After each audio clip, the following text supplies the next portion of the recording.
Hello everyone and welcome to another episode of Aurogiri Protips, episode 27. Today's episode's topic is resurrection, so this skill right here. So I decided to make a whole pro tips thing about the resurrection skill and how important it is and how to use it. So resurrection, if I highlight it here, it will say it has no skill force, don't worry about it, it just has a skill level. But what resurrection does is pretty much what its name implies is you have a dead ally on the ground, you walk up to him, push triangle on their body to lock on, and you hit resurrection. So resurrection, what it will then do is your partner will get a prompt that says use another teammate's life to revive, lives remaining. And it'll give you a number that's either 30, 15, or 10.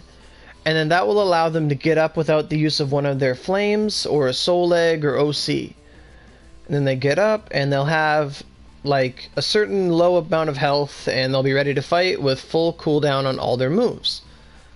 So it's a very, very good tool because it gives every teammate 10 extra revives on a hell dungeon and then 30 on a normal and 15 on a hard run.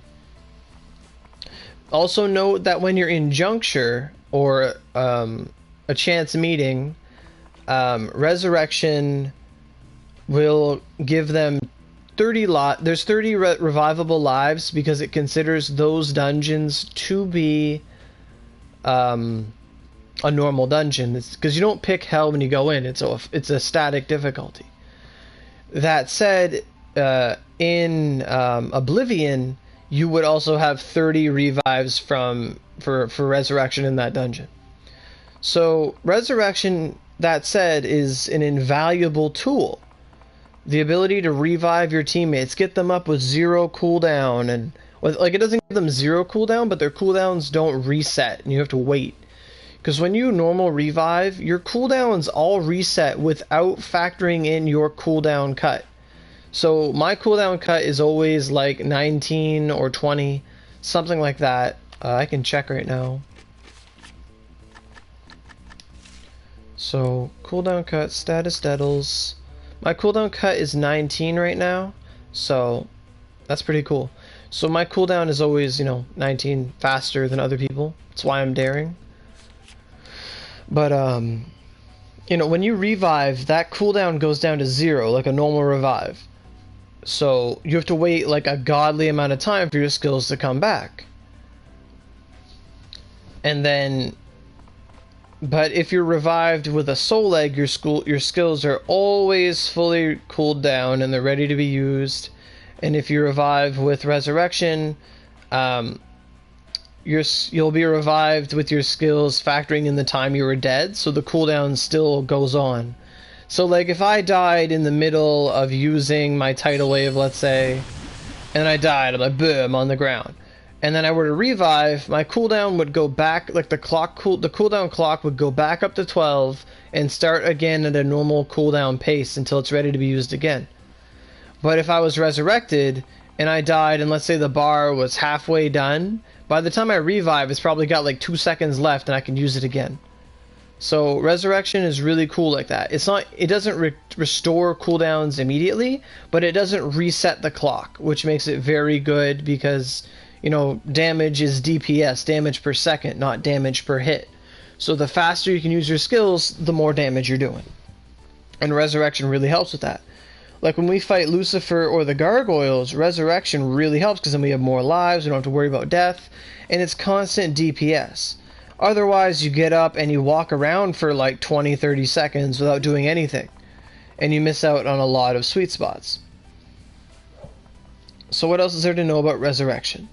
So there's only 2 ways to get resurrection as of now. The first way, which was available to us first, was when the Pointeruma came out. You could buy the rank 4 to 6 skill cards. And by 4 to 6, I mean the 4 to 6 staff skill cards. So those skill cards cost 10,000 points each. And if you were to put money in the game like OC to try and buy some, That would equate to one real world dollar per like chance at a resurrection card. So then, you know, you'd roll it, and then maybe you get a resurrection 4, a 5, or a 6, and ultimately there's no difference between any of the resurrections. All of them resurrect at the end of the day. The only difference really is how much health your teammates are revived with. So if you had like a rank 4 resurrection, you might revive with like, I don't know, 600 health. And depending on what kind of boss or enemy you're fighting, you're going to get one shot anyway. So it doesn't matter if you have 1 health or 10,000 health. If you don't have like more health he's going to hit you for, you're still going to die. And most people like getting resurrected because of the new 105 mags, it puts them in the lower health threshold and they can hit them for higher damage. So resurrection is really good like that. So resurrection 4, 5, 6 all work the same. And then 7, the one I have, resurrection 7, comes from skill card set 7, which is only available from our current Neon Koropon 1. It doesn't come from any of the other ones right now. So all the new skill cards come from there, and that's where resurrection comes from. However, since it is a staff skill, you need a certain amount of mind to be able to cast resurrection. So if you had resurrection 4, you'd need 45 mind, something all players should at least have. Like by now, you should. I say everyone should always have at least 65 mind, just so they can cast rank 6 things invigorate. I couldn't think of the word. Invigorate 6, cure 6, resurrection 6. You know, so 65 mind lets you do that. And then if you had the rank 5, you need 55, 65 for rank 6. And if you get the skill card set 7 from the Neon Koropon, which most people will for resurrection, because they're used to rolling, they'd rather roll that for a chance at vanguards than just throw money at the Daruma. Resurrection 7 will require you to have 75 mind. I'm stuttering a little bit there and I don't know why. So if we go to my status, you can see that my mind is 52 plus 33. Now plus 33 mind is a really huge thing. The reason I have plus 33 is because my staff, the star staff, gives me 20 mind at all times. So 53 plus 33, I have 85 total mind.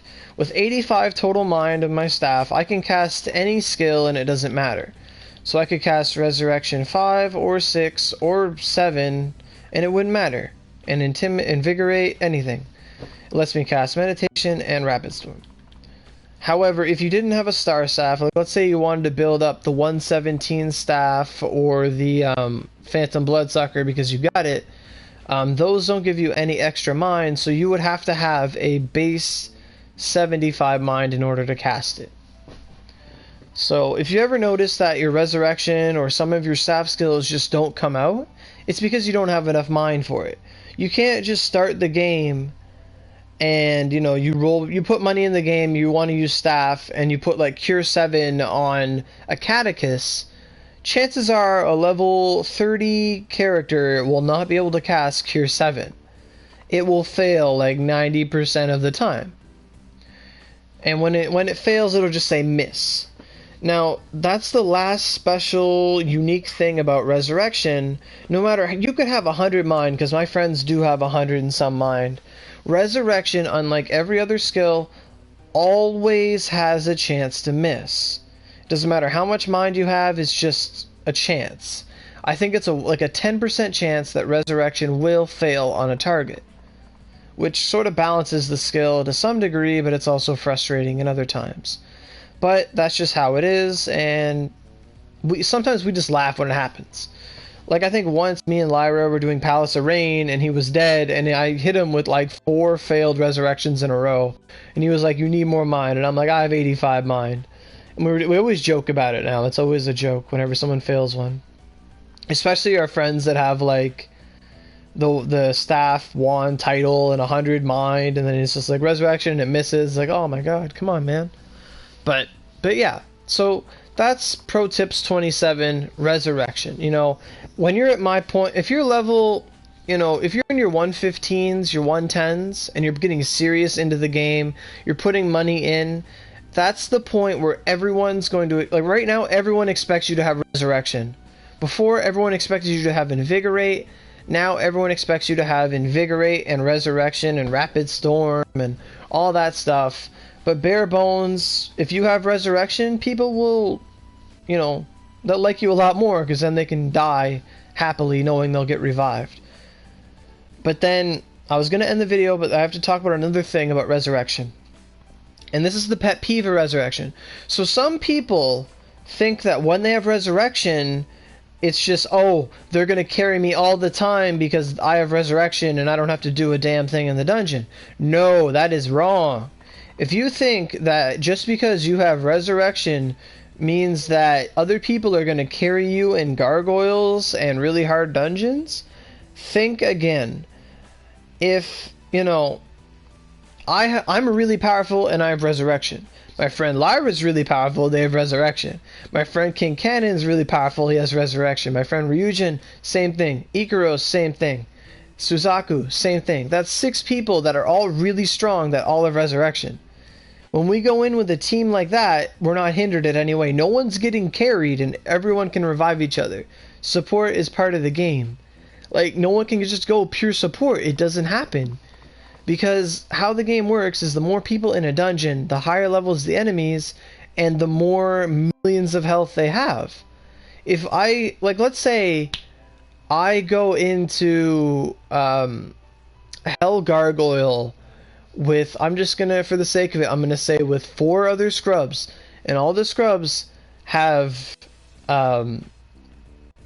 resurrection, and I'm fighting the gargoyle by myself, and like they're not taking aggro off him, they're not, you know, playing their part, and I keep trying to fight him and I keep dying, and they all just, that's all they do is resurrection.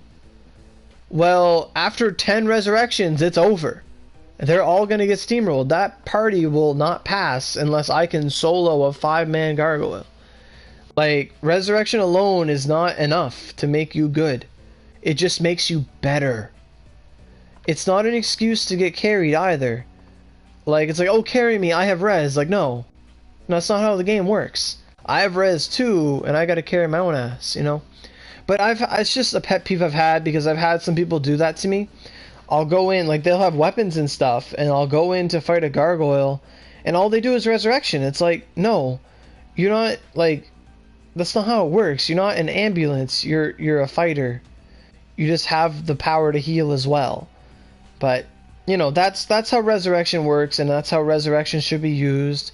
So I hope this pro tip video helps people out. I know some people have also had that problem where some people, all they do is resurrection, they think they're helping, but really they're just more of a burden than if they weren't there at all. Because if it was me by myself against a Hell Gargoyle, base health, I might have a better chance than with just a bunch of people rezzing me. In that regard, I think 3 people is the best way to do it, but that's just my example. I'm a bit ranty today, don't know why, but that's just my little pro tip on resurrection. Don't know why it went 15 minutes, but resurrection's awesome, and, you know, don't abuse it, or don't think it gives you diplomatic immunity or anything like that, but resurrection is an awesome skill, and you're going to need at least 65-75 mind, depending on your staff. So, resurrection is awesome. See you guys later.